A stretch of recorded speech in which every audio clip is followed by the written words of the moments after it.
acentos, pero reverência, a palavra do Senhor. Diz assim: oí outra parábola. Houve um homem, padre de família, el qual plantou uma vinha, la cercou de vallado, cavou em ella um lagar, edificou na torre e la arrendou a unos labradores e se foi lejos. E quando se acercou o tempo de los frutos, enviou sus servos aos labradores para que recebessem sus frutos. Mas os labradores, tomando a los servos, a uno golpearam, a outro mataram e a outro apedrearam. Enviou de novo outros servos, más que los primeiros, e hicieron com eles de la misma maneira. Finalmente les enviou su hijo, dizendo: tendrão respeito a mi hijo. Mas los labradores, quando vieram ao hijo, dijeron entre si: este es el heredero. Vení, matémosle, e apoderamos de sua heredade. E tomando-le, le echaram fuera de la vinha e le mataram. Quando venga, pues, el senhor de la vinha, que hará a aqueles labradores? Le dijeron: a los malos destruirá sin misericórdia, e arrendará su vinha a outros labradores, que la paguen el fruto a su tempo. Jesús les dijo: nunca leíste nas escrituras: la piedra que desecharon los edificadores ha venido a ser cabeza del ángulo. El Señor ha hecho esto y esta cosa maravillosa a nuestros ojos. Por tanto os digo que el reino de Dios será quitado de vosotros y será dado a gente que produzca los frutos de él. Y el que cayere sobre esta piedra será quebrantado, y sobre quien haya cayere le desmenuzará. Y oyendo sus parábolas, los principales sacerdotes, os fariseus, entenderam que hablava de ellos, pero ao buscar como echarle mano, temíam ao pueblo, porque este le tenía por profeta. Queridos, essa semana, eu com Débora vivimos um momento muito especial. Nos mudamos a uma casa. Salimos de nosso departamento e fomos a uma casa. E creio que vocês sabem o que significa isso de mudar-se, certo? Carros por todos os lados, aparecem coisas que uno nem se recordava que tinha, o cansancio de subir e bajar as coisas. E ao dia seguinte, meu corpo me recordou que pouco a pouco a idade vai chegando e já sentia um tremendo dolor. Impressionante, parece que incluso me deu febre na noite por tanto esforço que hice. E bueno, quando chegamos à nova casa, vimos que o proprietário la havia deixado em pé, como se diz acá, certo? Estava toda linda, pintada, bem cuidada, lista para habitar. Foi um alívio ver que não havia que arreglar nada urgente. Só havia que entrar e começar a ordenar a vida em este novo espaço. E claro, quando chegas a uma casa nova, a mente já começa como a volar um pouco. Estou seguro de que a vocês também les passa isto. De repente, entras em uma habitação e já começas a ver como quedaria com um mueble diferente, com outro color de cortinas, ou então movendo na parede. Em meu caso, eu só pensava onde poderia pôr a parrilla. Homem com parrilla, homem feliz. E se tu eres um homem casado, já sabes muito bem que se tu vês tu senhora com uma trena em la mano, há um peligro aí. Seguro que vem uma pega para você depois. Mulheres, quando estão com trenas medindo as coisas, é porque querem cambiar alguma coisa, certo? Queridos, é inevitável. Queremos poner nosso toque personal, deixar nossa huella, hacer que a casa seja mais nossa. E isso nos ha passado estes dias. Estávamos sonhando com alguns cambios, um detalhe aqui, um jardim diferente allá, pensando em como melhorar a casa. Pero em seguida nos invade a sensação de que a casa não é nossa, é arrendada. E isso sempre genera uma certa tensão em nós. Porque desfrutamos, cuidamos, incluso sonhamos com um lugar melhor, pero nunca podemos olvidar que pertence a outro. Se tu também vives de arriendo, conoces muito bem este sentimento, verdade? Que fácil é, hermanos, olvidar que algo de lo que somos responsáveis de cuidar no es realmente nuestro. Esto con la casa arrendada puede parecer insignificante, pero en nuestra historia de hoy, Jesús nos muestra que esta era precisamente la actitud de los líderes de Israel. Hombres que recibieron la viña para cuidar, pero actuaron como si fueran los dueños de esta viña, rechazando una y otra vez la voz del dueño de la viña. Hoy, mis hermanos, en este sermón veremos que Dios confía su reino a aquellos que escuchan su voz y reconocen a su Hijo como firme fundamento. En resumen, veremos esto hoy. Dios confía su reino a aquellos que escuchan su voz y reconocen a su Hijo como firme fundamento. Veremos esto en dos partes. En primer lugar, hermanos, veremos que rechazar la voz del Hijo es una locura. Versículos 33 hasta el versículo 39. Queridos, primero vamos a entender en qué momento estamos en nuestra historia. Jesús ya había entrado en Jerusalén montado en un pollino, ese acto profético que cumplía la palabra del profeta Zacarías, que dijo: «He aquí tu rey viene a ti manso y sentado sobre un pollino». La multitud lo recibió con ramas de palmera y gritos de «Hosana al Hijo de David». Una otra manera de decir que él era el Cristo, el Mesías prometido. Fue un momento glorioso, pero pronto llegó la tensión. Jesús fue al templo y la gente había convertido el templo en lugar de comercio.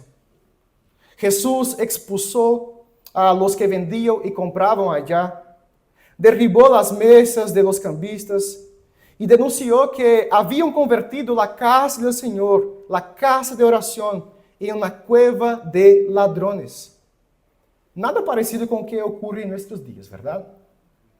Luego Jesús curó a ciegos y cojos, mientras los niños cantaban una alabanza perfecta a Él. Los principales sacerdotes y escribas, en lugar de alegrarse porque el Mesías estaba con ellos, se indignaron aún más. Y los capítulos 21 y 22 de Mateo son una sucesión de confrontaciones. Los líderes cuestionan la autoridad de Jesús y Él responde a ellos con parábolas. Y cada una de ellas expone el corazón endurecido de los líderes de Israel. Y es exactamente en este contexto, hermanos, donde Jesús cuenta esta parábola. Y como un buen maestro, Jesús no comienza acusando a ellos directamente, sino con una historia que todos podrían imaginar un poco. El versículo 33, Jesús dice que había un hombre, padre de familia, que plantó una viña, eligió las cepas para que en el momento adecuado diesen buenos frutos, lo rodeó con un muro que no solo marcaba los límites de la propiedad, también una forma de proteger el terreno, para no entrar ladrones, no entrar animales. Y también este dueño cavó en ese terreno un lagar. Lagar es donde se pisaban las uvas y se preparaba el vino. Este dueño construyó una torre desde donde se podría observar todo el campo, protegiendo la viña contra invasores y que también servía para guardar los instrumentos de trabajo. O sea, todo estaba listo.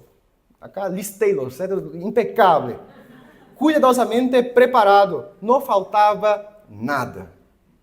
E quando Jesus trae esta ilustração de uma vinha, com estes detalhes, hermanos, os líderes já sabiam de lo que se tratava.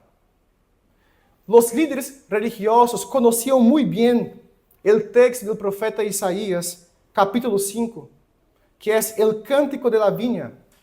Mira lo que está escrito em Isaías, capítulo 5, versículos 1 e 2. Isaías 5, versículos 1 e 2. Dice assim: Ahora cantaré por mi amado, el cantar de mi amado a su viña. Tenía mi amado una viña en una ladera fértil. La había cercado y despedregado, y plantado de vides escogidas.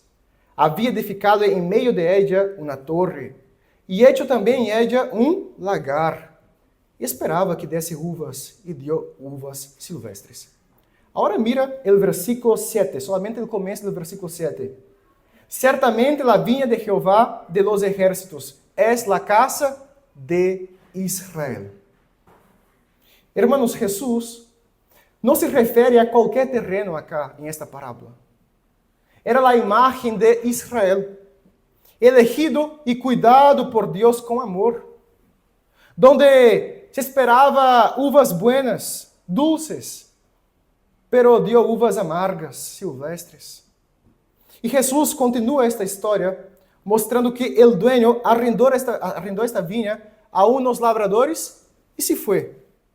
E nada de raro hasta aqui. Era super comum que se hicieran este tipo de arrendamento. Los contratos eram super sencillos.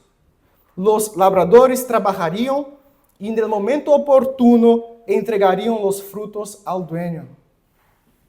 Jesús estava mostrando, hermanos, que Deus havia levantado a hombres para cuidar de su viña, hombres em posição de liderazgo e serviço. E Deus sempre levanta pessoas para cuidar de su pueblo, incluso em nossos dias. Pero quando chegou o momento de recorrer lo que lhe correspondia, todo cambiou. A história nos diz que o dueño enviou a seus servos, e os labradores, que eram malos, a algunos los golpearon, a otros los apedrearon y a otros los mataron. ¡Qué locura! Imagínate que el dueño de la casa que yo arrendé envía a unos empleados a cobrarme el arrendo y yo los golpeo, los tiro piedras y los mato. Una locura, ¿no?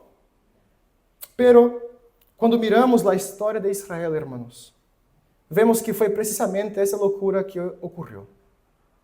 Os servos enviados em esta história representam a los profetas, que uma e outra vez foram enviados para ser porta-vozes de Deus. Israel se desviava, tomava caminhos tortuosos, torcidos, e Deus sempre chamava a seu povo ao arrependimento, através de los profetas.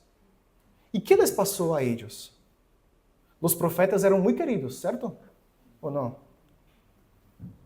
Os líderes de Israel, hermanos, não poderiam ver o rostro de Deus, pero descargavam sua ira sobre os profetas que podiam ver.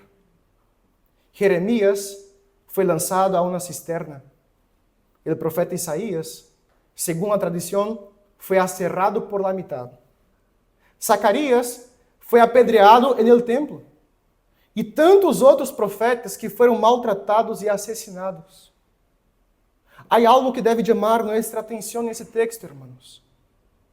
Llevar o mensaje del dueño de la viña sempre implica em um risco. Aqui em Chile estamos super tranquilos. Não se muere por llevar este mensaje. Todavía não. Não sabemos como serão as coisas à frente. Pero ser portador deste mensaje a menudo implica um custo. Há gente que nos mira com desconfiança, pensando que a fé é coisa de gente atrasada, gente tonta. Outros se burlam quando decimos que creemos na Bíblia como palavra de Deus. A vezes, o custo é mais sutil.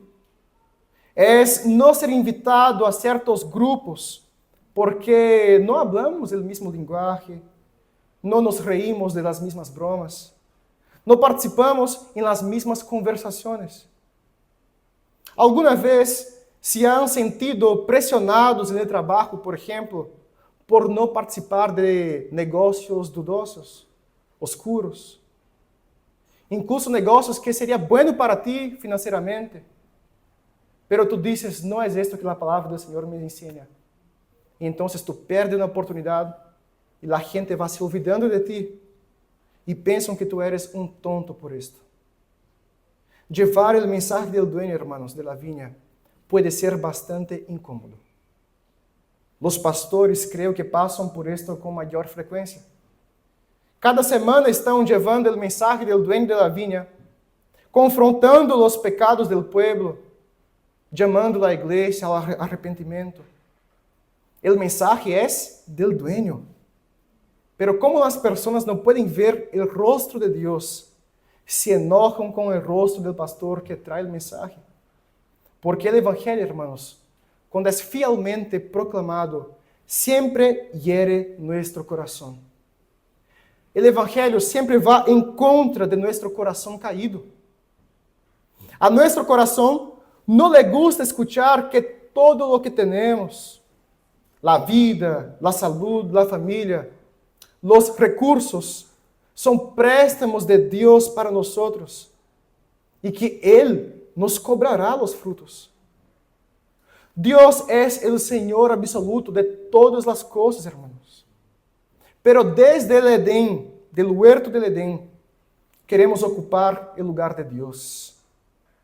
Caímos en pecado en el huerto del Edén, precisamente por el engaño de la serpiente, que nos hizo pensar que sería posible ser iguales a Dios.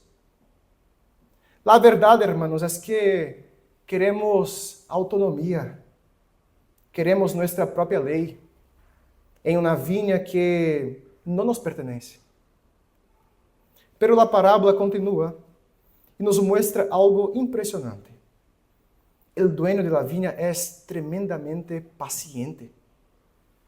Él podría enviar soldados para cobrar lo que se debe a él, pero envía más y más siervos.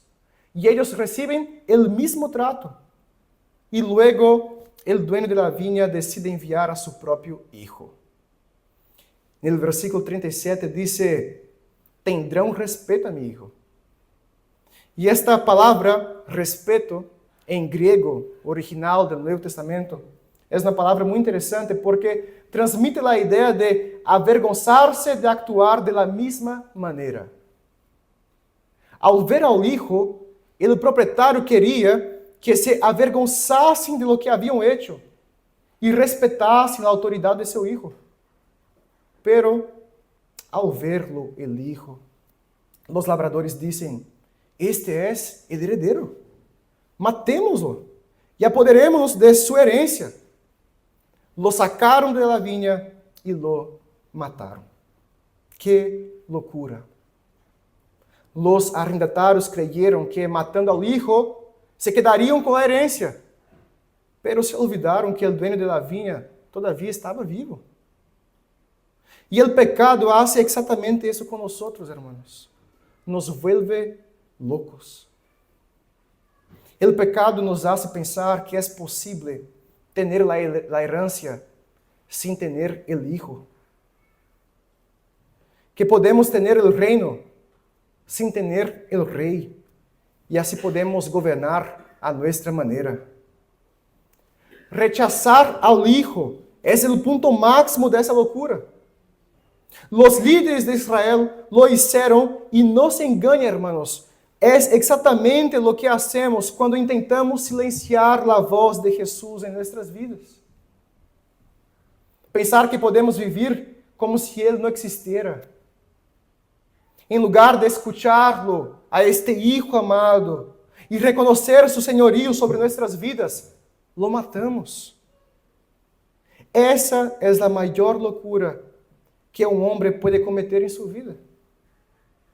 ¿Será que tú has silenciado la voz de Cristo en su vida? ¿Será que constantemente vino uno y otro hablando para ti las mismas cosas? Que tú no eres el dueño de la viña. Existen frutos que debemos dar. ¿Será que estás escuchando la voz del Hijo que vino a su encuentro y tú estás silenciando a Él? De la misma manera como apagamos nuestros teléfonos hoy o pusimos en modo silencioso, ¿será que tú estás haciendo el mismo con el Hijo?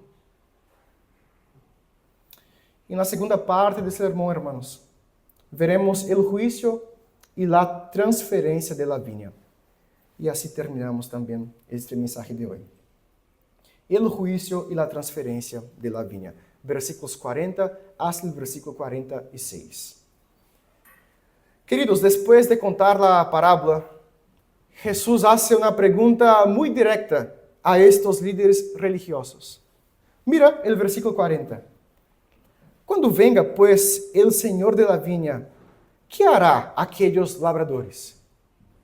Y fíjense en la ironía, estos líderes responden que a los malos el Señor los destruirá sin misericordia y arrendará su viña a otros labradores que le paguen el fruto a su tiempo. Miren, hermanos, ellos pronuncian su propia sentencia. Se condenam com suas próprias palavras.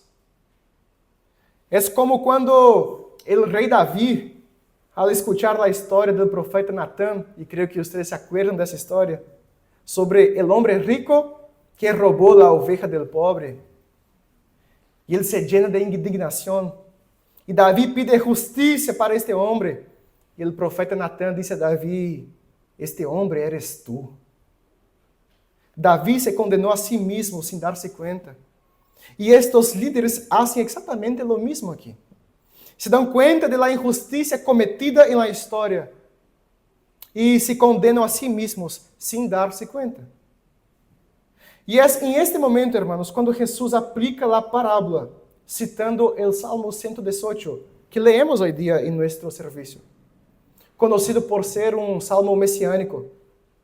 El versículo 42, Jesús les dijo, ¿nunca leísteis en las Escrituras la piedra que desecharon los edificadores ha venido a ser cabeza del ángulo? El Señor ha hecho esto y es cosa maravillosa en nuestros ojos. Jesús muestra, hermanos, como el Salmo 118 estaba a muy poco de cumplirse. Solo faltavam uns dias mais para esto. Aquele a quem os homens despreciaram, Deus lo exaltaria sobremaneira. Aquele que parecia frágil, sem beleza e desechável, se convertiu em el fundamento de toda a vinha do Senhor. Os líderes de Israel estavam a ponto de rechazar esta pedra, pero precisamente ella seria a pedra angular. A pedra angular é precisamente esta pedra colocada em los cimientos de uma casa em aquela época. Servia como uma base sólida para venir à casa e se ponia duas paredes e formava um ângulo. Por isso tem esse nome de pedra angular. E é sobre esta pedra angular que Deus edificaria a seu povo. E é interessante, hermanos, o hecho de que Jesus cite o Salmo 118. É o mesmo salmo que o povo havia cantado dias antes em sua entrada triunfal, quando gritavam, Hosana, bendito el que viene el nombre del Senhor. Jesus escutou há poucos dias eles cantando isso, quando estava entrando na cidade, arriba de um podino. E o salmo que celebra a chegada do rei também anuncia que este mesmo rei seria rechazado por los constructores. Em outras palavras, hermanos, o pueblo tinha em la boca o canto adequado, pero não compreendiam a profundidade de lo que estava sucedendo. Aquele que estava em Jerusalém, montado em um podino, aclamado como hijo de Davi, em poucos dias seria rechazado e crucificado. E aún assim, Deus lo convertiria em esta pedra angular de salvação de muitos. E há uma grande verdade, hermanos, la que devemos prestar atenção aqui. O reino de Deus, este senhorio de Jesucristo, não depende da aceitação humana. Jesus sigue sendo Senhor com autoridade. ¿Lo aceptes ou não? Los hombres pueden rechazar al Hijo, pero el plan de Dios siempre permanece. Como dijo una vez Juan Calvino, la incredulidad de los hombres no anula la fidelidad de Dios. Israel como nación rechazó al Mesías, rechazó al Hijo, su autoridad, pero Dios levantó un pueblo de toda tribu, lengua, raza y nación, que reconoce al Hijo y da frutos para Él. Por esto Jesús continúa en el versículo 43 diciendo, por eso os digo, que el reino de Dios será quitado de vosotros y será dado a gente que produzca los frutos de Él. Esta frase, hermanos, debió sonar como un estruendo para aquellos líderes de Israel. Ellos se veían a sí mismos como guardianes de la herencia de Israel. Y ahora estaba escuchando de que la viña le sería quitada. Rechazando al Hijo, ahora la herencia sería dada a otros que den frutos y que acogen el Hijo. Estos otros que Jesús dice son los que llamamos de gentiles, o sea, todos aquellos que no pertenecen a la nación de Israel, pero por la fe en el Hijo fueron injertados en esta viña. Pablo explica esto muy bien en Romanos capítulo 11, cuando dice que las ramas naturales fueron quebrantadas por la incredulidad y nosotros, que éramos olivos silvestres, fuimos injertados en su lugar. Esto significa, hermanos, que en Cristo, nosotros aquí hoy, en este lugar, participamos de las promesas, de la herencia, de la vida que Dios había preparado para su pueblo. Esto es una tremenda gracia para nosotros, pero también una tremenda responsabilidad, porque el dueño de la viña sigue esperando frutos de su pueblo. Den-se cuenta, queridos, de que Dios no está atado a un pueblo específico por su etnia, raza, tradición, no. Ele espera que prestemos atenção a sua voz com frutos. Ser israelita não é garantia de formar parte do Israel de Deus. De la misma maneira, ser membro da igreja visível não é garantia de salvação. Podemos estar dentro de los muros de la viña, pero se não honramos ao Hijo, se não acogemos su palavra, seremos como estes lavradores infieles. O Senhor ha encontrado frutos em sua vida? Será que Deus, quando mira a tua vida, vê frutos? Frutos que nascem de um coração rendido ao Hijo? Den-se conta, hermanos, que não existe neutralidade ante Jesus. Ou somos lavradores que escutam a voz do Hijo, ou somos lavradores malos, que matam a sua voz, que tentam silenciar a Ele. E isso é o que Jesus deixa claro no versículo 44, quando dice, el que caiere sobre esta pedra será quebrantado, e sobre quem ella caiere, le desmenuzará. Em outras palavras, hermanos, ou esta pedra é nosso fundamento firme, ou esta é a mesma pedra de nuestra condenación. La piedra de salvación es la misma piedra de tropiezo y juicio para muchos. Ante el Hijo, o te rindes a su autoridad con fe, o tú vas a caer. Imaginen la expresión de estos líderes al escuchar estas palabras de Jesús. Imagino que foi muito fácil de aceitar essas palavras, verdade? Palavras dulces como um mate, como se diz em Brasil. A diferença de algumas parábolas em las que só os discípulos entendiam o significado. No versículo 45 se nos diz que os principais sacerdotes e os fariseus entenderam que Jesus falava de eles. A palavra foi direta, cortante, não havia forma de escapar. Pero em lugar de arrepentir-se, endureceram aún mais seus corações. O versículo 46 termina mostrando-nos que queriam prender a Jesus. E só não hicieron esto porque temiam ao pueblo que consideravam a Jesus como um grande profeta. A parábola acabava de exponer seus corações. Eles se deram conta de que a parábola se referia a eles, pero preferiram silenciar uma vez mais a voz do Hijo. Queridos, e isso se aplica a nós hoje. É possível estar ante a voz de Cristo, entender que Ele habla a tu coração e aún assim silenciá-lo. Qual será tu resposta ante este Jesus que hoje te está hablando a ti? ¿Será Ele a pedra angular donde tu vas poner o firmamento de tu vida, a base de tu vida? Ou esta pedra será su tropeço, su condenação? Me gostaria de terminar esse sermão, hermanos, chamando sua atenção sobre o hecho de que lo que Jesus dijo nesta parábola apunta a algo muito mais grande de lo que aqueles líderes religiosos poderiam imaginar. Eles entenderam que Jesus falava de eles, pero não se deram conta de que, ao mesmo tempo, ele estava anunciando o que sucederia em poucos dias.